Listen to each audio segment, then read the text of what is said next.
Hi, I'm Keith Halliday. Welcome to Yukonomist, our new chat show on business and economics in the Yukon, with a few extra things about Yukon life thrown in. We have three segments. One is a business and economics interview. Then we'll have a piece on public policy, essentially how we govern ourselves here in the North. And then we'll wrap up with something I like to call living the dream, where we'll talk to someone who's carving out their own unique path here in the wonderful part of the world that we live in. Our first guest is Nils Clarke, who has been the executive director of legal aid here in the Yukon for 13 years. He's a grizzled veteran of the Yukon justice system, seen a lot of action in the courts as well as in the policy setting arena. And he has joined us today to talk about legal aid and the business of providing legal advice to Yukoners who need it. So Nils, thanks very much for joining us today. Thank you for having me. Well, first, why don't you tell the viewer, assuming that the viewer is actually watching the television, what is legal aid and what do you do for your clients and for the Yukon? Thanks, Keith. Legal aid is a publicly funded legal representation system that's been in place probably since about the late 1960s. And in the Yukon, it funds approximately 60% criminal matters and 40% all other civil matters. Other civil matters include custody, maintenance, access, includes child apprehension matters, mental health hearings where a person's been committed at the Whitehorse General Hospital. We provide counsel for that. We also provide some poverty law services, which include immigration matters, social assistance, disability, CPP, things of that nature. Yeah. So when we watch late night television, American TV shows, is this what they call public defenders down there, the feisty lawyer standing up for the underdog? Yes, I would say that is true. Although what I would say about the Yukon is that the legal aid branch has been somewhat professionalized in that it is delivered almost exclusively by staff lawyers right now. So in a sense, we're just another branch of the criminal justice system or the civil justice system. Yeah, so that there's a bit of a difference, I would say, there. Yeah, and so tell us a little bit about how big the organization is. What's your budget and how many lawyers work for you and how many clients do you have, that kind of thing?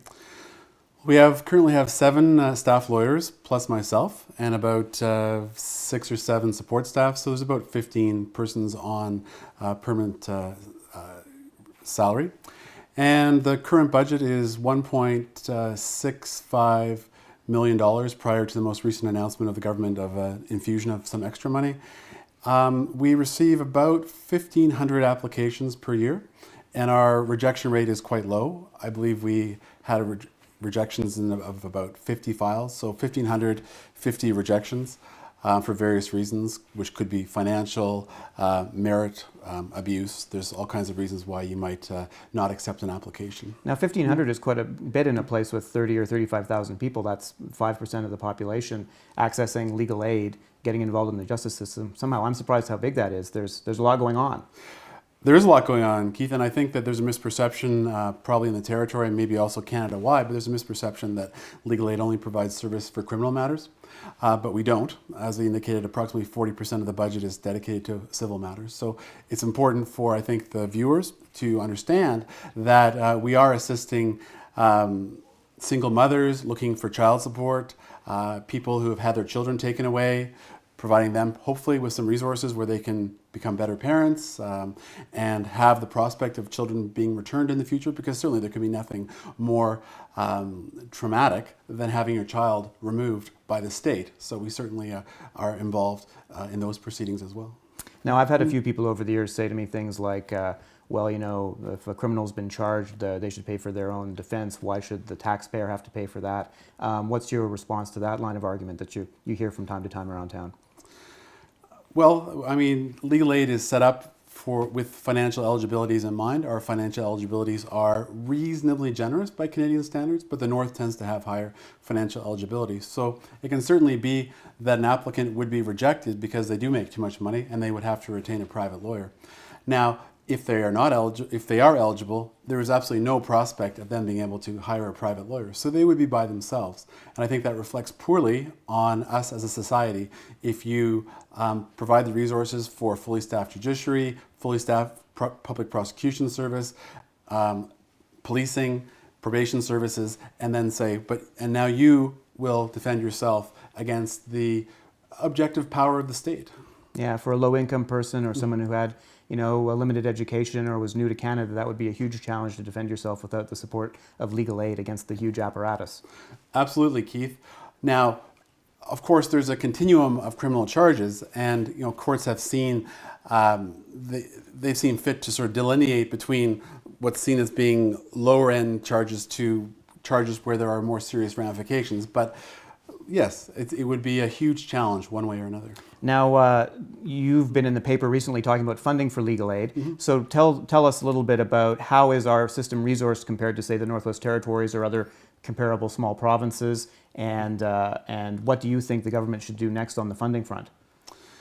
Well, on a bulk of money basis, the Yukon compared to NWT and Nunavut is quite startling.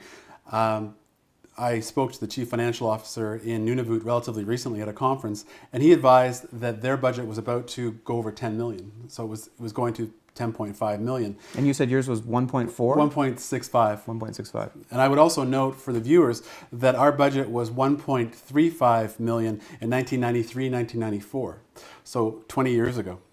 Now, I can see that there was a bit of a crisis then, and that's why we moved to a staff lawyer system. But still, under the current core funding regime of this territorial government and the feds, would have only increased by 300,000 over the last 20 years. I don't know too many government departments whose budgets have gone up by that small amount over that time. No, I mean, just to be candid, the Public Prosecution Service in Yukon has now 13 or 14 lawyers. They used to make do with 8 or 9.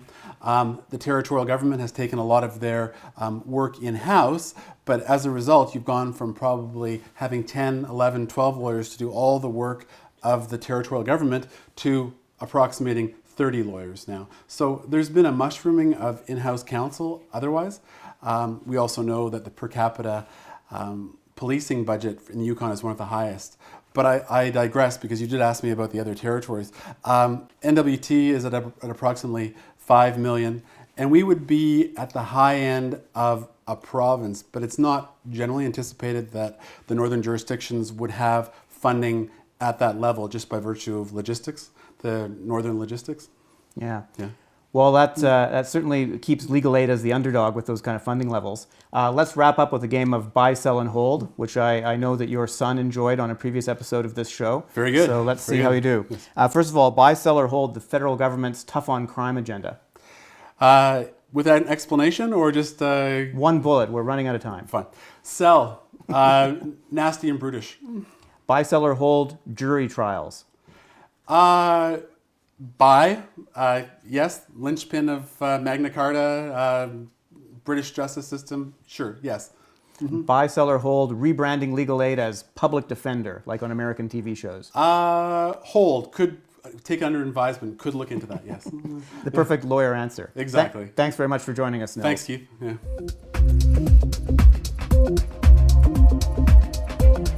Hi, welcome to the public policy segment of our show today. I have with me Nigel Allen, who's one of the people behind the scenes for TEDx Whitehorse. And TED, of course, is this international conference series with enormous publicity and attention, with speakers like Bill Gates and Bono, and pretty much every major intellectual in the world has spoken at it somewhere. And we've been very lucky to have one here in Whitehorse, a regional version called TEDx last year. And Nigel's, as I said, one of the organizers, and he's joined us here today. Thank you, Nigel. Thanks for having me, Keith. That was my intro to TED, but how would you describe TED and then TEDx here in Whitehorse? Well, the original TED has actually been around since the early 80s. So it was kicked off. It stands for Technology, Entertainment and Design. But since then, it's grown to include a lot more subjects. And then I guess in the last 10, 15 years, because of the internet, it's become really popular online, and then TED have kind of franchised the idea out. And so a community can have their own TEDx event, which is independent from TED, but they kind of lend us all of the branding and all that kind of thing. So, and their tagline is ideas worth spreading. So a TED event or a TEDx event is just about getting people to talk about some big ideas around what they're working on and what they're thinking about, and yeah, so that's kind of it in a nutshell. Yeah, I mean, I've found the website fascinating. I'm able to download the podcasts of some of the most interesting talks and listen to them while I ski and try to make sure I don't ski off the trail while listening to some big idea from California. But no, it's a great thing, and it's wonderful that you brought it here to Whitehorse to have our own community version of it. What's on the TEDx Whitehorse agenda this year? Well, we've got a great lineup of speakers again this year. So I believe we have 12 speakers, and they're covering a range of different topics. The theme this year is the power of reinvention. So our speakers are kind of approaching this theme in a number of different ways. We've got Jack Kobayashi talking about architecture, design, rethinking buildings and the spaces between them. And Sean Ryan's going to be joining us talking about his work, kind of a different approach to prospecting using a lot of new technology for that. And then we have Larry Gray, who is going to be talking about, I can't remember the exact term that he uses, but it's something along the lines of how to become an elder without becoming elderly. So it's kind of rethinking, I guess, sort of, as we grow older and yeah, so, yeah. Well, I mean, it's a local TEDx, but some of those speakers really have made ripples outside the Yukon. For example, Jack Kobayashi has won various circumpolar architecture prizes, and some of his designs have changed the way buildings look in Whitehorse, in my town anyway. And then Sean Ryan, if there's one Yukoner who came up with an idea that captured global attention, it was that the stock market was sure paying attention to his gold exploration efforts and those technologies and processes he brought to the white gold part of the Yukon. So it'll be great to see them in action. Tell me a little bit about how much goes into organizing this. On the day of the event, I'm sure it all looks seamless and perfect, but how much work is it to organize an event like this? Yeah, it is quite a bit of work, and fortunately we've got a great team. As myself and Lynn Hartley, Mike Kramer, Michael Hale joined us this year, and so, but we've just got a great team, and everyone seems to be really good in their particular area as far as pulling it together, and so we actually don't meet physically all that much, even though we all sort of live in Whitehorse or nearby. A lot of our work together is virtual as well, so we can sort of seem to make it all happen and meet occasionally just to check in. But the event that ran, the first event, we were really pleased how smoothly it ran. I mean, it was at the Yukon Arts Centre, which is a great venue, and technically everything went really smooth. And so. Yeah, no, I was present. It was a great day. What was your favorite presentation from that one? From that one. I don't know, it's always tough, and it kind of changes too over time even. I think on the day, I really enjoyed Judah Pollock's talk. He was just, he was a great storyteller. So he had a great story. It was quite easy to sort of get wrapped up in defense of the liberal arts, wasn't he? In defense of the liberal arts, that's right. Yeah. Which is a topic that I personally like. So I thought it was quite good. But and then like you spoke at our first one, and really enjoyed your talk. And one of the things I liked about your talk was that it did, I was monitoring Twitter and social media at the same time, and it did get a sort of probably a higher level of engagement in social media. I think it was just the ideas presented, people kind of responded to it. Maybe there was some parts were a little bit provocative as well. And so I think, and that's what we want, we want that discussion to happen. So I know there was a spike on Twitter after I made a few jokes about Yellowknife. But it was a great event. Let's wrap up. It's a business and economics show. We always play a game called buy, sell, or hold. I'll tell you a couple ideas, and if they were stocks, you tell me whether you would buy as an investor, sell, or be neutral and hold them. Okay. So my first one is the university lecture format, where one person gets up and broadcasts out to 300 or 400 people. How do you like that format of communication? Buy, sell, or hold? I'd probably say hold. I think that concept, I think it's promising and interesting. I'm not sure in the long term how good it is as far as a learning tool. Yeah. But yeah, I like the idea, but I'm not sure that it really has legs. Well, the reason I asked it is because I've sat through a lot of boring lectures in my life, but the TED ones, which are the same format, somehow people have put more effort into them and they're more fun and engaging. So I guess it's the quality of how you do it.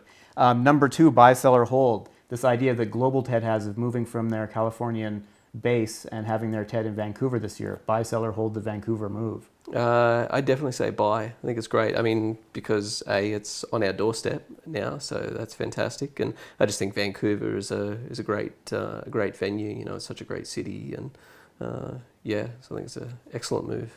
One of the TED Talks I've watched is Sir Ken Robinson's talk, which is the #1 most downloaded TED Talk apparently. So buy, sell, or hold Sir Ken Robinson's talk on how the education system kills creativity.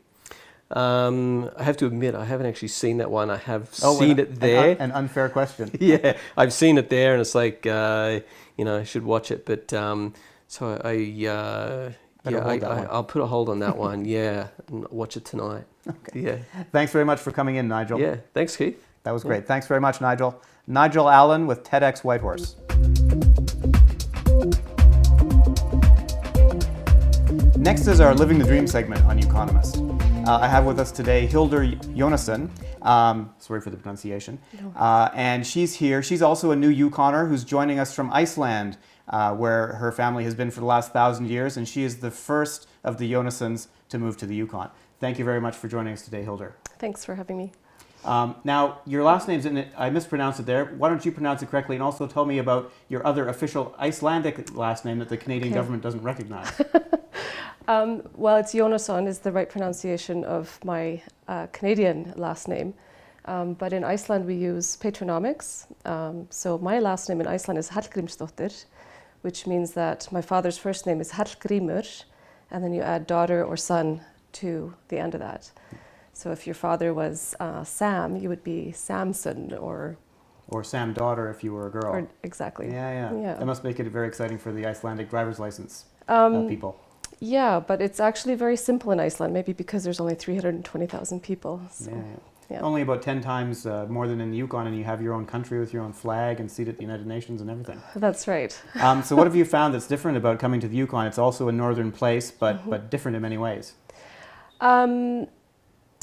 Let's see. I think the cost of energy is very different. In Iceland, to heat a house that's about 1,500 square feet is probably less than $100 because of the geothermal energy. I think that's the biggest difference. All the hot springs and steaming pools, and so that's not just a tourist brochure. That's actually part of everyday life. It's part of everyday life, and it's piped throughout the entire country, and so energy is very, very cheap. And greenhouses growing vegetables and tomatoes and. Yeah, we have trouble even heating our greenhouses here in the summer. So. Yeah. And what is the same? Like what would you find the same when you move here to the Yukon? I think what some of the things that are really that we have in common is that I think people have a tie to the land. We have big vast spaces here in the Yukon and also in Iceland, and people are very much outside people. You can have your biggest city slickers in Iceland and they will go camping every weekend in the summer. And also maybe fighting the elements. In the Yukon we have very long, cold winters. In Iceland we have long winters. They're not cold, but we can have crazy storms and wild weather. And we sort of have to fight that. And somehow people come together and you get strong communities in both places. Yeah, now the tie to the land is interesting because the Icelandic language goes back 1,000 years to the settlement of the island, and I've been told that many of the place names are still the same that they use now that are in the ancient stories, the Icelandic versions of Beowulf and so on. And I think back to living here in the Yukon, it's been settled at least by Europeans relatively recently, and Jake's Corner has a certain history going back, but it's not a 1,000-year history. So what is that tie to the land like, in terms of the stories you tell when you're growing up and what you know about where you live? Tying to the land in terms of place names? Yeah. Well, they've been there for generations, and the Icelandic sagas, which are part history and part fiction, they're there and they exist today. So it's just a strong heritage that goes back a millennia. Yeah, now another interesting thing that I think that Iceland has, which as far as I know the Yukon doesn't have, which is elves and trolls. And you corrected me before the show. I was talking about gnomes, and you told me there's no gnomes in Iceland, only No. trolls and elves. Is that right? That's true, yes. Yeah, I guess this is part of the history and the culture stemming from the sagas and maybe from very long winters as well, who knows. But yeah, I think that if you go and you hike the landscape in Iceland, you will start to see trolls in the lava formations. There is a place in the north called Dimmuborgir, which translates to dark city. And it's a forest, but there's no trees. It's a forest of lava formations. And you walk through it and you can see the profile of a troll. Yeah, so we, as far as we don't have any of those, but maybe we should get some. It would probably be good for tourism. Yeah, we could borrow some from Iceland, and maybe there's yetis here too. No, you never know. Now, someone even told me that a highway that was being built in Reykjavik had to be rerouted because people were afraid it was going to go through some little valley where the trolls or the elves lived. That's right. And I was just thinking, mining companies here complain already about how hard the environmental regulations are. If they had trolls and elves to avoid too, it'd be an even bigger deal. Yeah. But how would we get some? What would you recommend? Could What would I you go there recommend? with your family often? Would some come back with you? I'm sure I can fit a few in my suitcase. Yeah. Yeah, I think the Yukon... Actually, J.R. Tolkien, he borrowed the elves in his saga, in his story, are actually Icelandic elves.